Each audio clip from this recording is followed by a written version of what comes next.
ఈ భూమి మీద ప్రాణులు ఉన్నట్టుగానే ఈ అనంత విశ్వంలో కూడా ఎక్కడో ఏదో ఓ గ్రహం మీద ప్రాణులు ఉన్నాయని, వారు మనుషుల కన్నా చాలా తెలివైన వారనే వాదనలు ఉన్నాయి.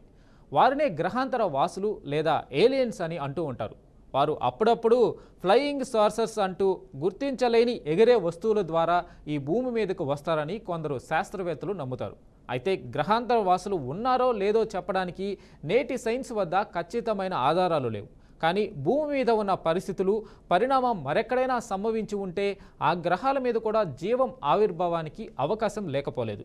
ఆ జీవులు కాలక్రమేణా పరిణామం చెంది ఉన్నత స్థాయి జీవులుగా మారే అవకాశం కూడా ఉందంటున్నారు పలువురు శాస్త్రవేత్తలు.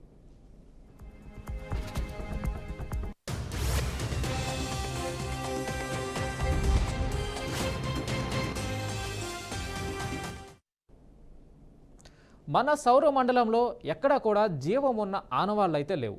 అయితే భూమికి సమీపంలో ఉన్న మార్స్, కుజ లేదా అంగారక గ్రహంపై జీవం ఉందో లేదో తెలుసుకోవడానికి ఇటీవల పంపిన క్యూరియాసిటీ రోవర్ అక్కడికి చేరుకోవడానికి దాదాపు ఏడాది సమయం పట్టింది. సుమారు 20 కోట్ల కిలోమీటర్ల దూరంలో ఉన్న కుజగ్రహం మీదకు వెళ్లడానికే ఏడాది పడితే, ఎన్నో కాంతి సంవత్సరాల దూరంలో ఎక్కడెక్కడో ఉండే సౌర మండలాలలోని గ్రహాల మీద ఉండే పరిస్థితులను తెలుసుకోవడానికి ఎన్నో వందల ఏళ్లు పడుతుంది.